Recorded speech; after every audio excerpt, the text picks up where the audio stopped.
Bismillahirrahmanirrahim. Assalamualaikum warahmatullahi wabarakatuh. Alhamdulillah kita bisa belajar lagi bersama dengan Ibu Eni Krisnawati.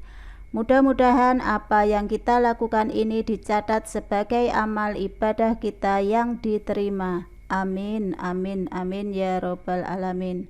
Masih semangat semuanya kan? Alhamdulillah masih semangat semuanya, dan harus selalu semangat agar cita-cita kalian dapat tercapai. Mudah-mudahan Allah selalu memberikan sehat walafiat kepada kita semuanya. Amin, amin, amin ya robbal alamin. Baiklah, kita mulai belajarnya ya. Pada pertemuan kali ini kita akan belajar tentang distribusi peluang variabel acak diskrit.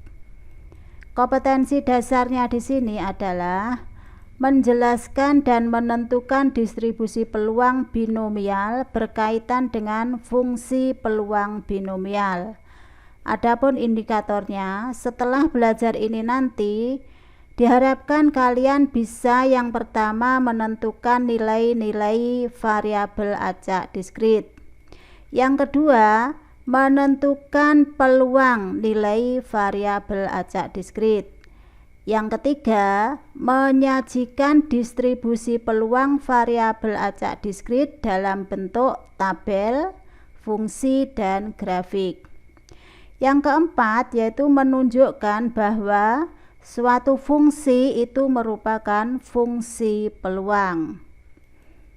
Nah, kita mulai yang pertama, yaitu menentukan nilai variabel acak diskrit.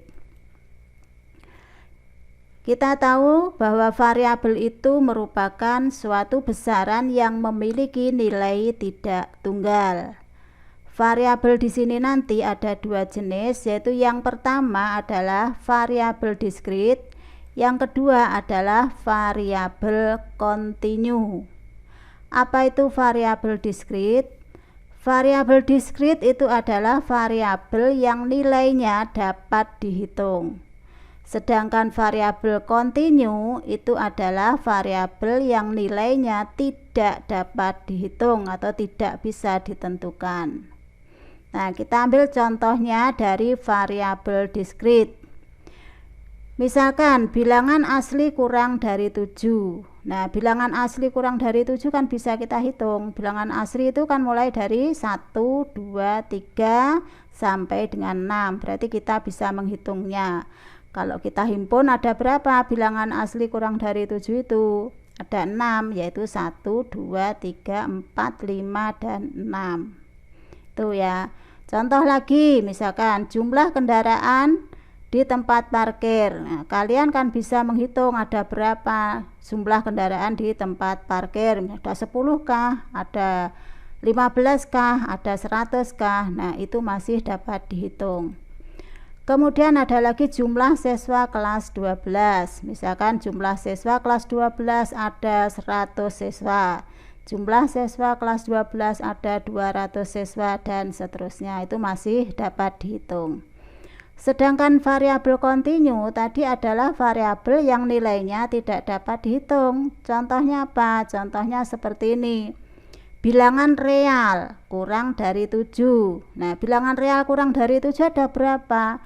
Banyak sekali ya. Misalkan ini kita buat garis bilangannya, di sini batasnya 7, kurang dari 7. Berarti ini semua ke sana. Nah, ini semua ini ke sana ada berapa bilangan? Ada banyak sekali bilangan di sini. Sehingga kita tidak bisa menentukan ada berapa bilangan. Nah, ini nanti termasuk variabel kontinu. Tidak bisa dihitung, tidak bisa ditentukan. Kemudian misalkan lagi bilangan bulat kurang dari 7. Nah, kalau bilangan bulat dari 7, nah dari 7 6, 5 terus sampai min 1, min 2 dan seterusnya kan sampai seberapa banyaknya kita kan tidak tahu, tidak bisa menghitung. Ini adalah contoh dari variabel kontinu. Berikutnya tinggi badan siswa kelas 12. Misalkan tingginya apakah persis misalkan 156 cm? kan masih ada koma, 156, nah koma 1, koma 2. Nah, kita tidak bisa menentukan persisnya ya, itu termasuk variabel kontinu. Berikutnya adalah variabel acak. Variabel acak adalah variabel yang nilai-nilainya ditentukan dalam ruang sampel suatu percobaan. Variabel acak diskrit, nah berarti variabel acak diskrit adalah variabel yang dapat memiliki sejumlah nilai yang dapat dihitung. Di sini nanti variabel acak ditulis atau dinotasikan dengan memakai huruf kapital, huruf besar, misalkan X, Y, Z, huruf besar ya. Kemudian nilai-nilainya, nilai dari variabel acak ini, nah diberi notasi dengan huruf kecil atau ditulis dengan huruf kecil. Berikutnya contohnya. Contoh yang pertama, Rizal melakukan percobaan dengan melempar sekeping uang logam sebanyak 2 kali. Rizal mengamati banyaknya muncul gambar yang diperoleh. Nyatakan hasil yang mungkin sebagai variabel acak X. Melempar uang logam, uang logamnya Bu Eni pilih seperti ini. Nah, uang logam ini.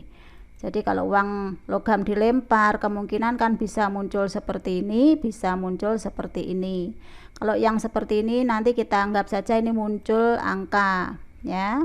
Nah, di sini adalah muncul gambar, misalkan seperti itu.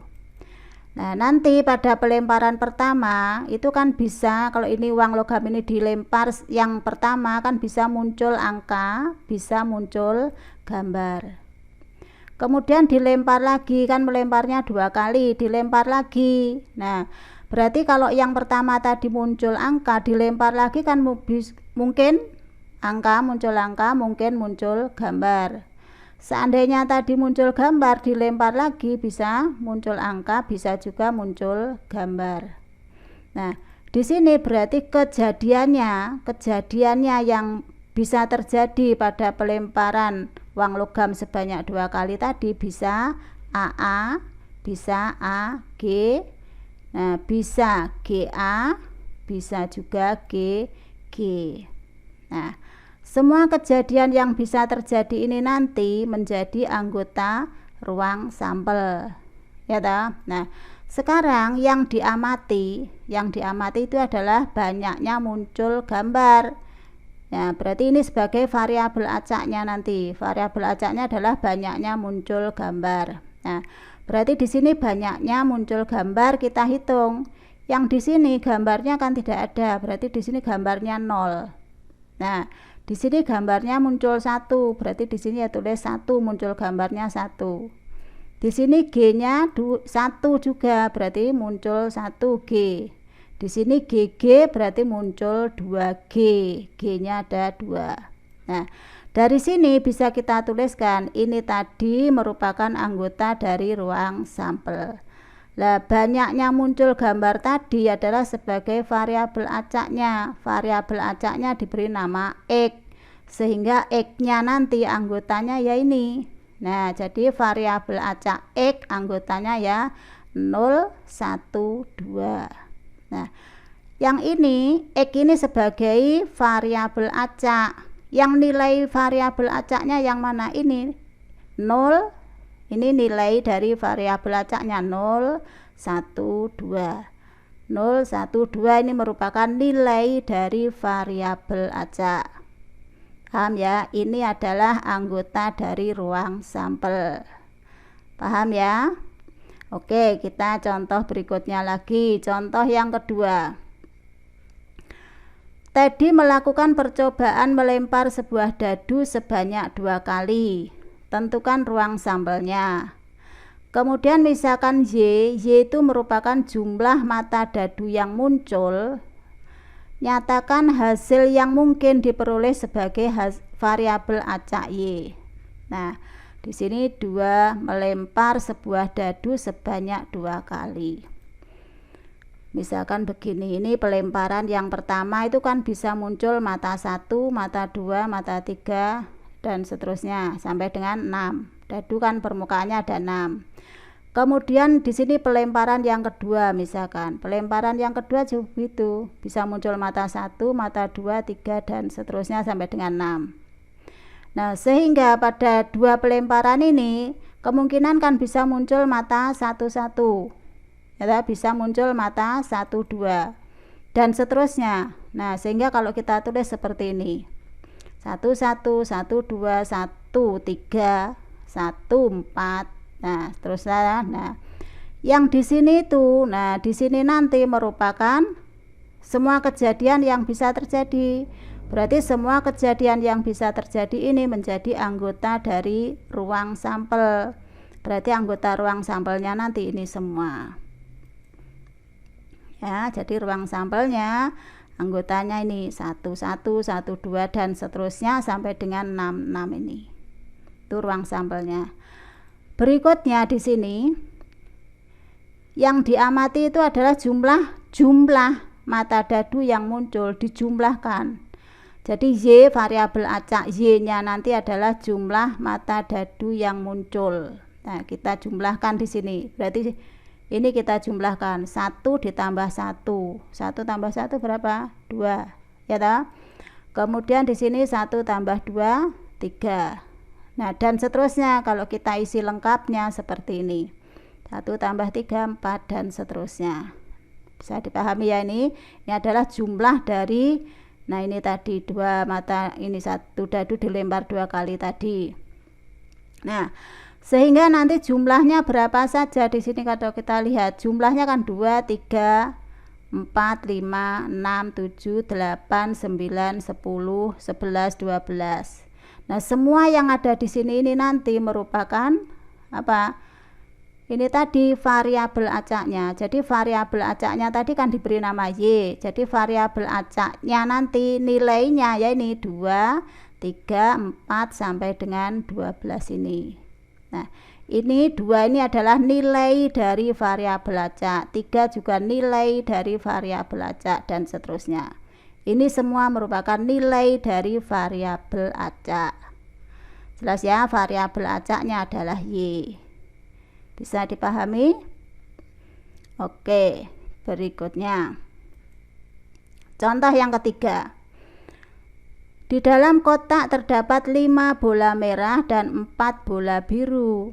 Teddy mengambil 2 bola satu persatu tanpa dikembalikan. Misalkan Y itu adalah terambilnya bola warna merah. Nyatakan hasil yang mungkin diperoleh sebagai variabel acak Y. Nah, di dalam kotak.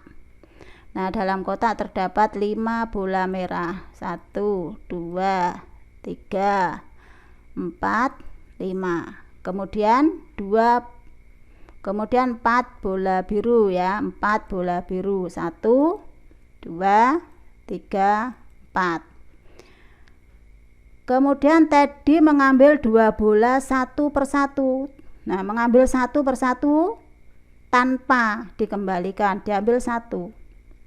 Nah, maka di sini pengambilan pertama itu kan bisa muncul ini tadi bola yang merah, bisa juga muncul bola yang biru. Nah, bola merah ini bisa juga muncul bola biru. Kemudian pada pengambilan kedua, nah kalau seandainya yang pertama tadi terambil merah, mengambil lagi, ini kan dikembalikan lagi. Mengambil lagi kemungkinannya kan bisa terambil merah, juga bisa terambil biru juga. Seandainya pengambilan pertama tadi muncul biru, maka pengambilan kedua bisa muncul merah, juga bisa muncul biru. Maka kejadian yang bisa terjadi pada pengambilan ini tadi, nah kejadiannya kan bisa merah-merah, nah kita tulis saja MM begitu ya, merah-merah. Kemudian bisa merah-biru, kita tulis saja MB. Kemudian bisa biru-merah, nah kita tulis BM. Kemudian bisa biru-biru. Nah, ini kan kejadian-kejadian yang bisa terjadi pada pengambilan ini tadi. Ya, pengambilan satu persatu. 1 bola diambil, kemudian dikembalikan lagi, kemudian mengambil lagi. Nah, semua kejadian yang bisa terjadi ini nanti menjadi anggota ruang sampel. Gitu ya. Nah, Kemudian di sini Y itu adalah terambilnya bola warna merah. Nah, terambil bola warna merah. Nah, banyaknya M berarti. Nah, banyaknya M kita hitung di sini. M-nya di sini kan MM, berarti M-nya ada 2. Nah, di sini MB berarti M-nya ada 1. Di sini BM berarti M-nya ada 1. Di sini BB berarti M-nya ada 0. Nah, ini nanti adalah merupakan nilai dari variabel acak Y ini tadi. Jadi, ini menjadi anggota ruang sampel, ini menjadi nilai dari variabel acak. Kalau kita tuliskan, ruang sampelnya adalah ini MM, MB, BM nih, sama dengan ini tadi. Variabel acaknya diberi nama Y. Variabel acaknya huruf besar ya, Y. Nah, Y itu nilainya adalah 0, 1, 2. 0, 1, 2 ini merupakan nilai dari variabel acak. Variabel acaknya adalah Y. Nilainya adalah 0, 1, 2. Paham ya? Oke, berikutnya. Itu tadi menentukan nilai variabel acak. Sekarang bagaimana menentukan peluang variabel acak diskrit? Peluangnya sekarang. Peluang nilai variabel acak X dan dinotasikan sebagai Fx. Ya, Fx, ingat F-nya ini F kecil. Karena nanti F besar ada yang punya sendiri. F kecil ya, F kecil itu adalah peluang nilai variabel acak X. Selain ini bisa juga ditulis seperti ini. Nah, P X sama dengan X. Ini tadi variabel acaknya. Ini adalah nilai dari variabel acak. Ya.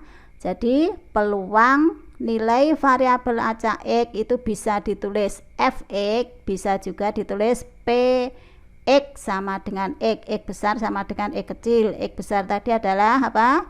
Variabel acaknya. X kecil adalah nilai variabel acaknya. Tuh ya, sekarang contohnya. Misalkan di sini X itu variabel acaknya X, nilai dari variabel acaknya misalkan X1, X2, X3 dan seterusnya sampai dengan Xn. Ini nilai dari variabel acaknya.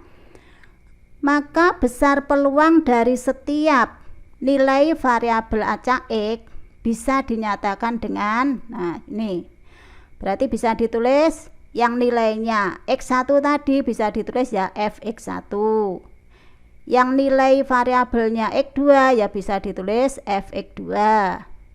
Yang nilai variabel acaknya X3, nah peluangnya ya ditulis Fx3 dan seterusnya sampai dengan Fxn. Nah, atau bisa juga ditulis seperti ini. Ini tadi yang nilainya X1 berarti bisa ditulis P variabel acaknya tadi X sama dengan nilainya X1. Nah, oh berarti ini nanti ini itu bisa juga ditulis ini sama saja, boleh ditulis begini, boleh ditulis begini. Begitu juga yang X2. Nah, nilai variabel acaknya X2 bisa ditulis P X-nya ini variabel acaknya sama dengan X2. Sehingga penulisan ini itu bisa ditulis seperti ini sama saja. Begitu juga ini sama dengan ini. Itu ya, itu tentang cara penulisannya. Nah, sekarang Fx1 itu disebut sebagai fungsi peluang apabila memenuhi 2 syarat. Nah, syaratnya apa? Yang pertama adalah nilai dari Fx1 itu nanti antara 0 sampai dengan 1. Ya, nilainya itu terletak dari 0 sampai dengan 1. Ya. Kemudian syarat yang kedua, ini kalau dijumlahkan, ini semua kalau dijumlahkan itu pasti sama dengan 1. Ya, ini semua kalau dijumlahkan di sini tulis sigma Fxi, I-nya dari 1 sampai dengan N berarti jumlah ini semua. Jumlah ini semua nanti sama dengan 1. Kalau memenuhi dua syarat ini, maka fx1 ini disebut sebagai fungsi peluang. Itu ya. Nah, sekarang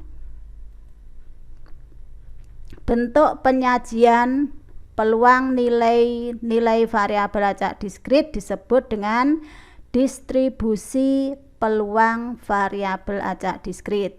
Bentuk penyajian peluang nilai-nilai variabel acak diskrit disebut distribusi peluang variabel acak diskrit. Atau fungsi peluang variabel acak diskrit sama saja. Ya, bentuk penyajian peluang nilai-nilai variabel acak diskrit disebut distribusi peluang variabel acak diskrit atau fungsi peluang variabel acak diskrit. Distribusi peluang variabel acak diskrit bisa dinyatakan dalam bentuk tabel, bisa juga dinyatakan dalam bentuk fungsi, bisa juga dinyatakan dalam bentuk grafik. Nah, sekarang contohnya. Contoh yang pertama. Sekeping uang logam dilempar sebanyak 2 kali. Variabel acak X menyatakan banyak sisi gambar yang muncul. Sajikan distribusi peluang variabel acak X dalam bentuk tabel, kemudian dalam bentuk grafik, kemudian dalam bentuk fungsi. Nah, bagaimana menyelesaikannya ini? Yang pertama, kalau sebuah uang logam tadi dilempar sebanyak 2 kali, pelemparan pertama tadi kan bisa muncul angka, bisa muncul gambar. Kemudian pelemparan kedua bisa juga nih A lagi atau G. Kemudian ini muncul ini berarti dilempar lagi bisa muncul A, kemudian dilempar lagi bisa muncul G. Sehingga kejadian yang bisa terjadi itu adalah AA, ya tadi di sini AG, di sini adalah GA, di sini adalah GG. Nah, ini semua tadi menjadi anggota apa? Iya, menjadi anggota ruang sampel ini tadi. Nah, kemudian variabel acaknya tadi apa? Nah, variabel acak X menyatakan banyaknya sisi gambar. Berarti di sini kita tulis banyak G. Nah, banyaknya G. Banyaknya G berapa? Banyaknya G adalah 0. Di sini banyaknya G berapa? 1. Di sini banyaknya G berapa? 1. Di sini banyaknya G adalah 2. Ini tadi merupakan apa? Nilai dari variabel acak. Apa variabel acaknya namanya? Namanya X. Ya, jadi X nanti ini nilainya. Nah, sekarang di sini tadi ini tadi kan merupakan anggota dari ruang sampel. Sehingga di sini bisa dituliskan NS-nya itu sama dengan 4, 1, 2, 3, 4. Kemudian variabel acaknya tadi diberi nama X. Nah, nilai dari variabel acak tadi adalah 0, 1, 2. Nah, itu nilainya. Kita ingat bahwa peluang kejadian A itu sama dengan NA per NS. Ini sudah ya, peluang kejadian A itu sama dengan NA per NS. Nah, sekarang bagaimana peluang tadi dinyatakan dalam bentuk tabel. Nah, dalam bentuk tabel ini adalah X itu mewakili ini. Nah, ini X besarnya, variabel acaknya X. Nah, nilainya jadi ini X kecil, nilai variabel acaknya ya 0, 1, 2 nih. Kemudian di sini adalah fx-nya. Fx. Berarti kalau di sini 0 berarti F0. F0-nya berapa? Lah muncul 0-nya sebanyak kan 1. Berarti 1. NA-nya berarti 1 per NS. NS-nya adalah berapa tadi? 4. Berarti di sini ya 1 per 4. Kemudian di sini F1. Lah muncul satunya kan ada 2. Ada 2 ini, ya toh? Berarti ya 2 per 4. Nah, di sini 2 per 4 atau bisa ditulis sama dengan setengah. Kemudian muncul 2. 2 tadi G-nya 2 itu berarti ada 1 saja, berarti di sini ya 1/ns, 1/4. Nah, ini yang disebut dengan tabel distribusi peluang variabel acak, itu seperti ini. Nah, berikutnya bagaimana dinyatakan dalam bentuk grafik itu? Grafik. Nah, kalau bentuk grafik berarti di sini X ini sumbu mendatar. Sumbu mendatar ini mewakili nilai variabel acaknya tadi. Nilai variabel acaknya tadi kan 0, 1, 2. Di sini ya kita tuliskan 0, 1, kemudian di sini 2. Kemudian yang vertikal ini nanti mewakili fx-nya. Fx-nya ya, peluangnya. Nah, peluangnya di sini nilainya kan ada 2, ada setengah, ada 1/4. Berarti di sini kita letakkan yang 1/4 dulu. 1/4. Kemudian yang di sini adalah yang setengah. Nah, untuk x-nya 0, fx-nya kan 1/4. Berarti x-nya 0, fx-nya 1/4. Berarti ini. Nah, ini kalau kita gambarkan. Berarti f0 sama dengan 1/4. Kemudian x-nya 1, fx-nya adalah setengah. X-nya 1, fx-nya adalah setengah. Berarti kalau kita gambarkan di sini. Nah, itu. Nah, itu ya. Kemudian x-nya 2, fx-nya adalah 1/4. Kalau kita gambarkan ini 2, 1/4 tadi nih. Nah, berarti ini. Nah, itu. Ini ya, ini yang disebut dengan grafik fungsi peluang variabel acak, itu seperti ini. Berikutnya yang C adalah dinyatakan dalam bentuk fungsi. Nah, bagaimana kalau dinyatakan dalam bentuk fungsi? Fungsinya tadi kan fx, variabelnya tadi kan x. Nah, fx. Nah, fx tadi di sini kita ambil dari yang ini setengah ya toh, fx-nya setengah fx sama dengan setengah itu kan untuk x sama dengan 1. Nah, jadi fx-nya sama dengan setengah ini untuk x sama dengan 1. Kemudian di sini ada 1/4. Nah, yang 1/4 tadi fx sama dengan 1/4 kan ini ada 2 tadi. Nah, ada 2, berarti ini untuk x sama dengan 0 atau untuk x sama dengan 2. Jadi fx sama dengan 1/4 itu untuk x sama dengan 0 dan untuk x sama dengan 2. Nah, sekarang bagaimana kalau selain ini? Nah, selain x-nya selain ini. Kalau x-nya selain ini berarti peluangnya berapa? 0, tidak mungkin terjadi. Kan peluang sama dengan 0, mustahil terjadi. Nah, untuk x yang lain itu maksudnya selain 0, 1, 2. Jadi di sini peluangnya sama dengan 0, mustahil terjadi. Ini ya, jadi penyajian distribusi peluang tadi dalam bentuk tabel itu seperti ini, dalam bentuk grafik itu seperti ini, dalam bentuk fungsi itu seperti ini. Bisa dipahami? Oke, kita lanjutkan. Nah, dari sini tadi kita bisa mengatakan bahwa f0. Nah, f0.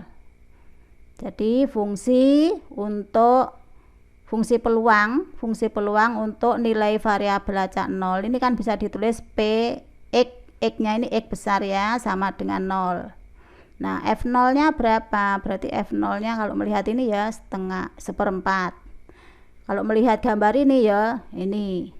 Nah, kalau melihat di sini f0. Nah, berarti berapa di sini? Ini f0 ini ya. Untuk x0 loh. Nah, berarti sama dengan 1/4.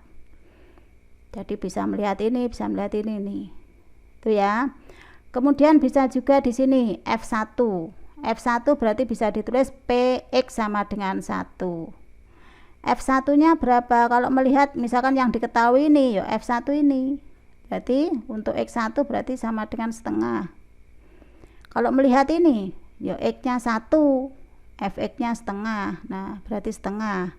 Kalau melihat di sini mana yang dilihat X1 ini. Oh, ini fx-nya ya, setengah. Oh, berarti di sini nilainya setengah. Seperti itu ya. Begitu juga untuk F2. Ya, tinggal melihat F2. Nah, berarti berapa? 1/4. Begitu? Lanjut ya. Oke, mudah-mudahan paham kalian ya. Sekarang contoh yang kedua. Teddy melakukan percobaan melempar sebuah dadu sebanyak 2 kali. Variabel acak Y menyatakan jumlah mata dadu pada pelemparan pertama dan kedua. Buatlah tabel distribusi peluangnya. Nah, bagaimana caranya sekarang? Nah, kalau tadi di sini melempar sebuah dadu sebanyak 2 kali, misalkan ini pelemparan pertama, ini pelemparan kedua, maka kejadian yang bisa terjadi seperti ini. Ini semua nanti menjadi apa? Anggota dari ruang sampel. Nah, variabel acak Y tadi menyatakan jumlah mata dadu. Nah, ini kita jumlahkan.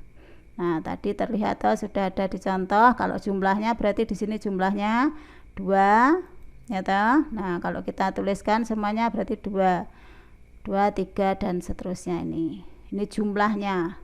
3 ini adalah 1 ditambah 2. 4 ini adalah 1 tambah 3 dan seterusnya. Ini 12 itu 6 tambah 6. Ya, itu jumlah mata dadu. Nah, tadi berarti NS-nya ini tadi ada berapa ini? Ada 36 NS-nya. Variabel acaknya apa? Y. Variabel acaknya Y. Nah, yang mana? Ya nilainya ini. Nilai dari variabel acak dari 2 sampai dengan 12 ini. Berikutnya tabel distribusi peluangnya. Nah, tabel distribusi peluangnya ya Y-nya, variabelnya tadi, variabel acaknya kan Y. Y nilainya ini semua 2 sampai dengan 12 ini kita tuliskan. Nah, di sini berarti ya fungsi peluangnya berarti FY-nya. Nah, di sini FY-nya. Nah, berarti di sini F2. Yang jumlahnya 2 tadi ada berapa? Hanya 1 toh. Berarti 1 per NS-nya 36, berarti 1 per 36 di sini. Yang jumlahnya 3, berarti di sini kan F3. Yang jumlahnya 3 ada berapa? Ini ada 2. Berarti ya 2 per 36. Nah, di sini. Yang jumlahnya 4, F4. Yang 4 kan ada berapa ini? Nah, 3 per 36.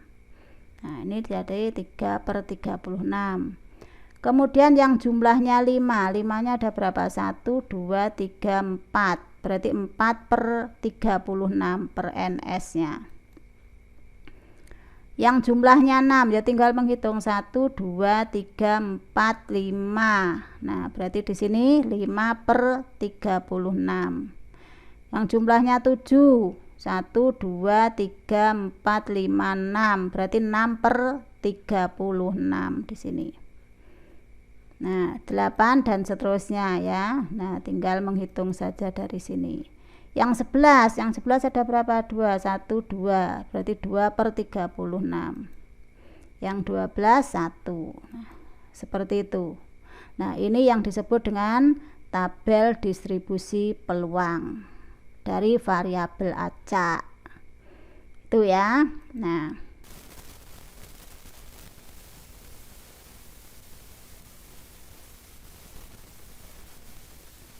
sekarang di sini berarti F2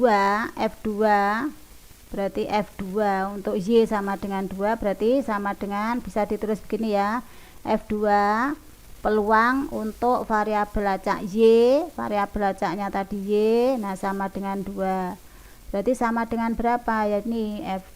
Nah, F2 berarti 1 per 36 gitu. Kemudian berikutnya F3 nya berapa ya, bisa ditulis begini, Y sama dengan 3, berarti 2 per 36. Kemudian F7 misalkan, F7 berarti ya ini 6/36. Begitu ya, paham ya? Oke, mudah-mudahan kalian bisa memahami. Berikutnya contoh berikutnya. Tadi melakukan percobaan melempar sebuah dadu sebanyak 2 kali. Variabel acak Z menyatakan jumlah mata dadu pada pelemparan pertama dan kedua genap. Buatlah tabel dan fungsi distribusi peluangnya. Nah, ini misalkan pelemparan pertama, pelemparan kedua. Di sini langsung Bu Eni tuliskan ini ya. Nah, jumlahnya langsung dijumlahkan. 1 tadi kan 2. Nah, kalau ditulis keseluruhannya seperti ini tadi jumlahnya. Berarti ini kan yang di sini kan 1 2, berarti jumlahnya 3. Nah, jadi kejadian yang mungkin terjadi tidak Bu Eni tulis, langsung Bu Eni tulis variabel acaknya, yaitu menyatakan jumlah mata dadu tadi. Nah, di sini variabel acaknya adalah Z menyatakan jumlah mata dadu pada pelemparan pertama dan kedua genap. Nah, yang genap kita lihat di sini kan genap. Nyata genap. Genapnya ini, kemudian ini, kemudian ini, 6 ini genap. Nah, Bu ini beri tanda ini. Kemudian ini genap. Ya tahu, masih ada lagi ya 10, kemudian yang terakhir adalah ini. Nah, di sini nanti S-nya tadi, semua kejadian yang bisa terjadi tadi kan S-nya berarti 11, 12 tadi ya, ndak dimunculkan di sini. Kemudian variabel acaknya adalah Z. Variabel acaknya Z. Nah, nilai dari variabel acaknya ya 2, 4, 6, 8, 10, 12. 2, 4, 6, 8, 10, 12. Seperti itu ya. Nah, sekarang tabel distribusi peluangnya. Nah, Z tadi kan ini nilainya, ini kita tulis di sini 2, 4, 6, 8, 10, 12. Kemudian di sini FZ-nya. Nah, sekarang yang 2, yang jumlahnya 2, berarti F2-nya berapa? Ada 1 toh? Berarti 1/NS-nya 36, berarti 1/36. 4, yang jumlahnya 4 ada berapa? 3, berarti 3/36. Yang jumlahnya 6, nah ini ada berapa ini? Ada 5, berarti 5/36. Yang jumlahnya 8, ada berapa ini? Ada 5, berarti 5/36. Jumlahnya 10, nah ini 3, berarti ya 3/NS-nya 36. 12 berarti 1/36. Ini adalah tabel distribusi peluangnya. Berikutnya fungsi distribusi peluangnya bagaimana? Nah, fungsinya tadi kan FZ, variabelnya Z. Nah, berarti FZ nanti yang pertama itu nilainya berapa? 5/6. Nah, yang 5/6 itu untuk Z sama dengan berapa? Nah, 5/6. Nah, ini berarti untuk Z sama dengan 6 atau Z sama dengan 8. Kemudian ada lagi berapa? 3/36. 3/36 itu untuk Z4 atau Z10. Nah, berarti di sini untuk Z4 atau Z10. Selain ini berarti 1/36. 1/36 untuk Z2 atau 12. Nah, seperti itu. Kemudian untuk Z yang lain itu yang lain bagaimana ya, selain 2, 4, 6, 8, 10, 12. Selain ini berarti ini FZ-nya sama dengan 0. Nah, ini yang disebut dengan fungsi distribusi peluang. Bisa dipahami sampai di sini? Nah, mudah-mudahan kalian paham. Berikutnya contoh yang keempat. Tunjukkan bahwa fungsi berikut merupakan fungsi peluang untuk ini. Fungsi ini merupakan fungsi peluang untuk X sama dengan ini. Fungsi peluang. Nah, suatu fungsi disebut fungsi peluang tadi syaratnya ada berapa? Ada 2 ya. Syarat yang pertama tadi adalah apa? Nilai fungsinya ini antara 0 sampai dengan 1. Kemudian syarat yang kedua apa tadi? Kalau dijumlahkan atau sekmanya tadi sama dengan 1. Nah, kita tunjukkan saja apakah benar, apakah memenuhi syarat. Kita cari F1. Nah, F1 ya kita masukkan 1 kuadrat plus 2 per 38, berarti 3 per 38. Nah, benar kan ada di sini? Ya, sekarang F2 kita lihat. F2 berarti ini 2 kuadrat ditambah 2 per 38, berarti 6 per 38. Apakah di sini? Ya. Kemudian F3 berarti ini 3 kuadrat 9 ditambah 2 per 38, berarti 11 per 38. Apakah ada di sini? Ya. Kemudian yang terakhir F4. F4 itu berarti kan 4 kuadrat 16 ditambah 2, berarti ini 18 per 38. Nah, 18 per 38 kan masih kurang dari 1, berarti kan ada di sini. Nah, yang ini terbukti, berarti yang ini memenuhi. Sekarang yang di sini kita lihat. Ya tinggal kita jumlahkan ini, F1 ditambah F2 tambah F3 tambah F4 apakah sama dengan 1, kita lihat. Nah, sama dengan F1 nya tadi nih kita masukkan, F2 nya kita masukkan. Nah, kalau ini penyebutnya kan sudah sama, tinggal menjumlahkan 3 tambah 6 tambah 11 tambah 18, berapa hasilnya? 38 per 38 1. Nah, terbukti kan sama dengan 1, ini memenuhi, ini memenuhi. Nah, karena nilainya ini tadi Fxi itu terletak antara 1 sampai 0 sampai dengan 1 dan sigma ini betul ya tadi memenuhi ya, maka fungsi ini, nah fungsinya ini tadi merupakan fungsi peluang. Nah, jadi di sini kalian bisa menunjukkan bahwa suatu fungsi itu merupakan fungsi peluang. Ingat syaratnya tadi, dikatakan fungsi peluang jika memenuhi 2 syarat ini. Nah, begitu ya, paham ya? Oke, satu lagi contohnya. Perhatikan tabel distribusi peluang variabel acak berikut. Nah, kita lihat. Nah, di sini tentukan nilai K, disuruh menentukan nilai K. Ini disebut distribusi peluang. Ya dah. Nah, kita lihat kita untuk menentukan K bagaimana? Ya tinggal menjumlahkan, ini tadi disebut fungsi peluang jika jumlahnya ini sama dengan berapa tadi? 1. Ya sudah kita jumlahkan ini. Nah, ini tadi syaratnya. Nah, berarti ini 1/4 tambah ini tambah ini tambah ini sama dengan 1. Sehingga di sini, nah ini kalau pecahan biar mudah menghitungnya ya kita bulatkan saja, biar bulat 4 5, berarti kelipatan terkecilnya adalah 20. Semua kita kalikan 20. Nah, sehingga di sini nah jadi ini ya. Paham ya? Nah, ini. Nah, sehingga 20K sama dengan ini, berarti K-nya ketemu berapa? K-nya ketemu 3/20. Seperti ini bisa dipahami. Demikian ya, mudah-mudahan kalian paham semua. Semoga kalian bisa berhasil semua ya. Bu Eni akhiri sekian. Jika ada kesalahannya, Bu Eni mohon maaf. Wassalamualaikum warahmatullahi wabarakatuh.